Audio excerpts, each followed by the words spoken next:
Assalamualaikum warahmatullahi wabarakatuh. Perkenalkan, nama saya Putri Mega Aulia, perwakilan dari kelompok 1 yang akan sedikit menjelaskan terkait negara Filipina dalam melakukan manajemen bencana. Sebelumnya, saya akan memperkenalkan terlebih dahulu anggota kelompok saya.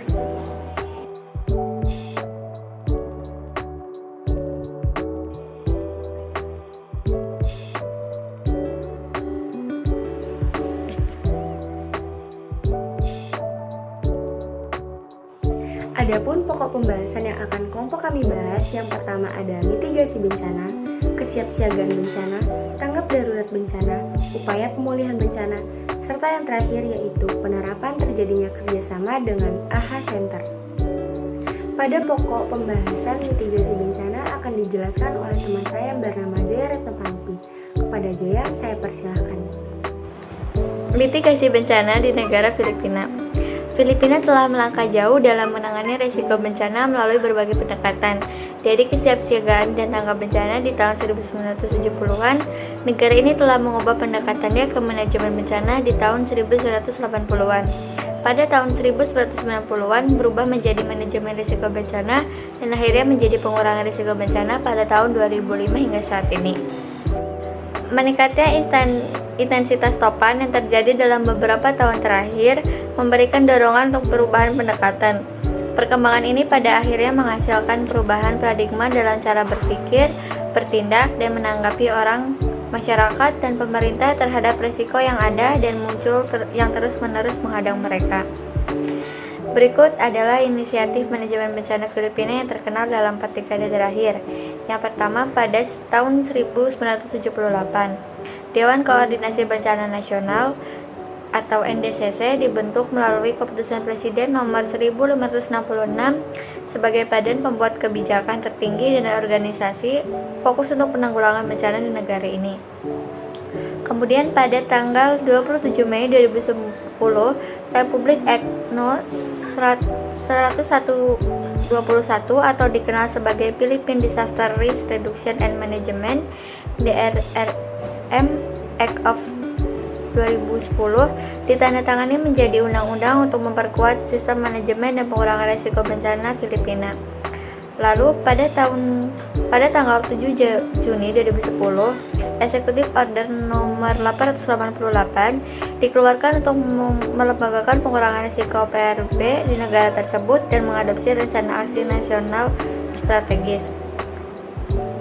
Kemudian pada tanggal 16 Juni 2011, NDRRMC mengadopsi kerangka kerja pengurangan risiko dan manajemen bencana nasional. Kemudian pada tanggal 7 Februari 2012, rencana pengurangan dan pengurangan risiko bencana nasional telah disetujui oleh NDRRMC. Selanjutnya saya kembalikan kepada moderator. Yang kedua yaitu kesiapsiagaan bencana yang akan dijelaskan oleh saya sendiri. Salah satu indikator negara dikatakan memiliki flash branding yang positif adalah memiliki tingkat keamanannya. Keamanan itu sendiri telah menjadi subjek suatu tempat dalam mempertahankan reputasi. Keamanan telah menjadi salah satu dari sekian banyaknya nilai jual dalam praktik branding suatu tempat, menyoroti bagaimana aspek keamanan dan kesiapsiagaan darurat semakin terkait dengan praktik branding yang digunakan oleh negara untuk mempromosikan dan mencap negaranya sebagai tempat yang aman, terlindungi, serta aman dari serangan teror. Selain itu, untuk memperoleh flash branding bahwa negara harus terlibat dengan dunia luar secara jelas, terkoordinasi, dan komunikatif jika ingin mempengaruhi opini publik. Flash branding lebih mengutamakan kebijakan yang memungkinkan tempat untuk meningkatkan kecepatan, efisiensi, dan keefektifan dalam mencapai citra yang lebih baik. Infrastruktur Filipina dianggap tidak mampu untuk menahan kekuatan topan. Selain itu, upaya mitigasi bencana Filipina dianggap belum siap sehingga tidak mampu mereduksi dampak bencana topan Haiyan yang kuat. Hal ini diperkuat dengan kritikan dari masyarakat Filipina sendiri serta anggota parlemen yang berada di Provinsi Leyte terhadap kelalaian pemerintah Filipina dalam upaya kesiapsiagaan bencana. Selanjutnya, Tanggap darurat bencana akan dijelaskan oleh Mitra Tasya. Kepada Tasya, saya persilahkan. Berikut merupakan tanggap darurat bencana di negara Filipina. Pemerintah Filipina memiliki peran aktif dalam penanggulangan bencana dan menerapkan berbagai sistem respons siaga bencana untuk mengurangi dampak bencana alam. Adapun beberapa sistem respons siaga bencana yang diterapkan oleh pemerintah Filipina yaitu sistem peringatan dini bencana alam yang meliputi sistem peringatan dini tsunami, sistem peringatan dini gempa bumi, dan sistem peringatan dini cuaca buruk. Kemudian sistem evakuasi yang meliputi penyediaan tempat evakuasi, transportasi, dan logistik. Sistem pemantauan bencana alam yang meliputi pemantauan cuaca, pemantauan gempa bumi, dan pemantauan aktivitas gunung berapi. Kemudian yang terakhir, sistem pemulihan bencana alam yang meliputi pemulihan infrastruktur, pemulihan ekonomi, dan pemulihan psikologis.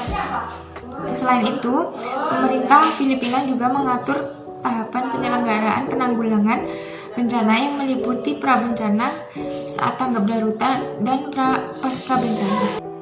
Upaya pemulihan bencana akan dijelaskan oleh Safitri Sukmawati. Kepada Safitri, saya persilahkan. Upaya pemulihan bencana, upaya recovery yang dilakukan oleh pemerintah Filipina, terutama pasca terjadinya Topan Haiyan, dengan menguatkan dan membangun pemahaman terkait manajemen bencana yang lebih baik dengan bekerja sama dengan AHA Center, dengan mengikuti AHA Center eksklusif atau ACE program.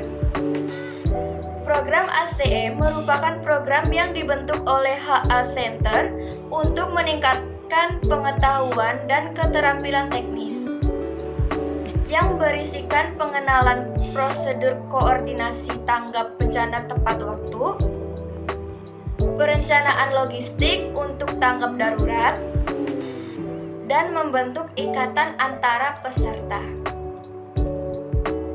Program ini membuat peserta bertukar pengetahuan, solusi, dan keterampilan dengan para ahli manajemen bencana. Kerjasama yang dilakukan pemerintah Filipina dengan AHA Center merupakan salah satu bentuk upaya memperbaiki manajemen bencana untuk meningkatkan place branding yang menjadi negatif akibat Topan Haiyan. Tindakan Filipina sejalan dengan pendapat Al-Anholt 2008 yang menyebut bahwa negara harus terlibat dengan dunia luar secara jelas, terkoordinasi dan komunikatif jika ingin memengaruhi opini publik.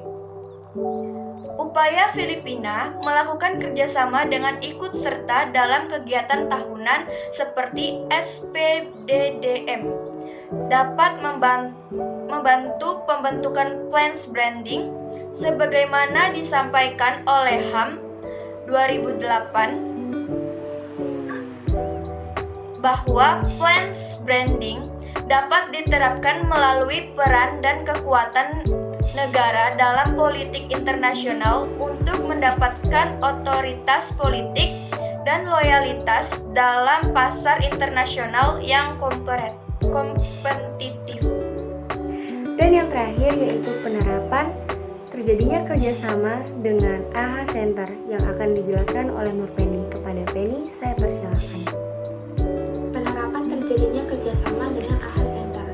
Beberapa kegiatan yang dilakukan oleh pemerintah Filipina dengan AHA Center pasca Topan Haiyan yaitu: pertama, menyelenggarakan forum diskusi yang membahas manajemen bencana melalui ASEAN Institute of Management pada tahun 2015. Forum diskusi tersebut bertujuan untuk mengidentifikasi pendekatan baru serta arah kebijakan yang berkelanjutan dalam mengurangi risiko bencana. Kedua, meningkatkan kepercayaan publik pasca terjadinya Topan Haiyan yang sejalan dengan ASEAN Vision 2015, yaitu menjadikan ASEAN sebagai pemimpin global dalam bidang manajemen bencana.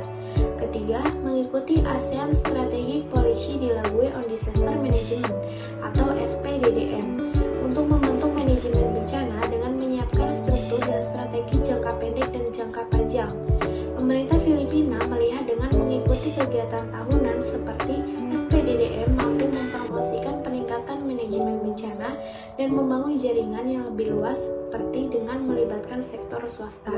Sekian, saya kembalikan kepada moderator. Berikut adalah referensi yang kami gunakan.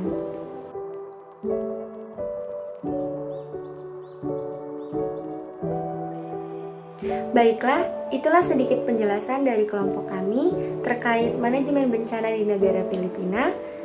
Lebih dan kurangnya kami mohon maaf. Saya tutup. Wassalamualaikum warahmatullahi wabarakatuh.